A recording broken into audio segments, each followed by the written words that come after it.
So you're thinking about going to nurse practitioner school. Congratulations, by the way. But now you're on the fence on whether or not you should work full-time, part-time, or even work at all during school.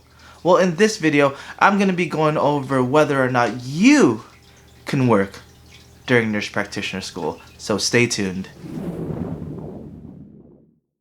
Welcome back, Psych Dude family.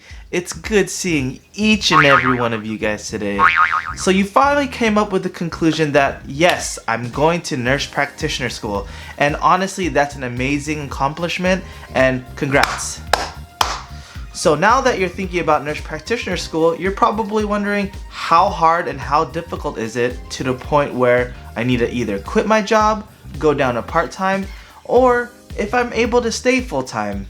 And honestly, that's a tough situation because every school is different and every person is different, and depending on your schedule, it all depends on what's going on.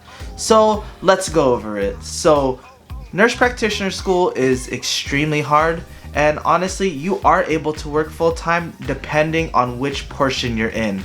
So when you're just going to nurse practitioner school, typically you're going for your master's, or some people going for their DNP.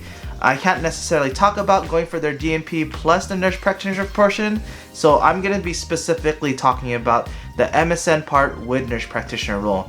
So yes, you are able to work full-time throughout the program. I was fortunate enough to be able to work full-time throughout the program because I was working 312s, I was working night shift, and I just had to make that sacrifice on going to school and then sometimes going straight from work to school. So it just depends on the person. But if you are definitely thinking about nurse practitioner school, and if I were to able to do it again, I probably wouldn't go full-time or wouldn't work full-time. The reason being is because you're learning so much information, and a lot of it, yes, you might be learning for the second time because you do your basic primary or you do your basic like physical assessment, basic pathophysiology, basic pharmacology, things like that. Those courses, you already learned it, so you're taking the advanced portion to think as an advanced practice nurse practitioner, correct?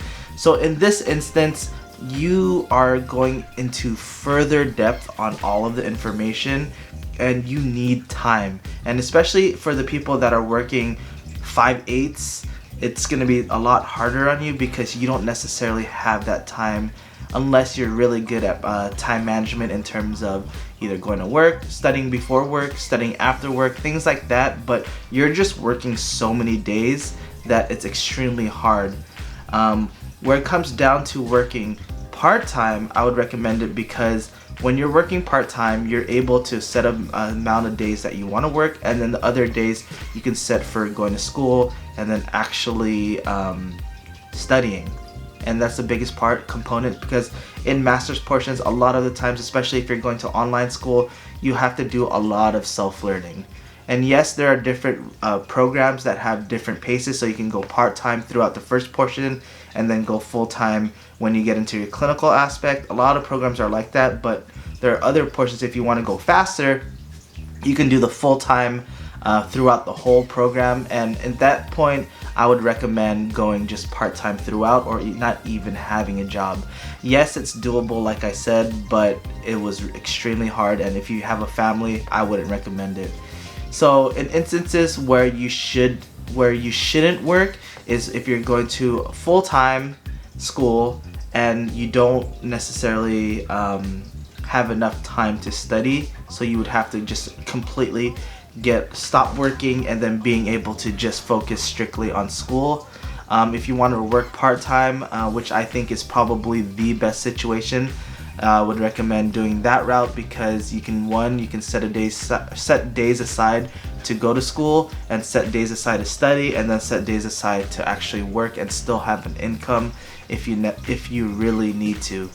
But for the ones that are working full-time and they have to work full-time because of benefits, money, because everyone has to do it, I would recommend trying nights. And then going to a position that has 312s or maybe even 410s, because think about the amount of hours that you have to get throughout the NP program and just to be able to graduate. and the amount of days you have to go to school. Luckily enough, the school that I went to, I was able to do 1 day of school. I was able to do 10 days of clinicals, so I was able to fulfill my hours throughout the program. But not everyone, or depending on the clinic or practice or place that you're gonna do your internship at, you might have to go there 3 days a week, which pretty much cuts out every single other day that you have to work or have to study, or you have to work every weekend. Things like that you have to take in consideration.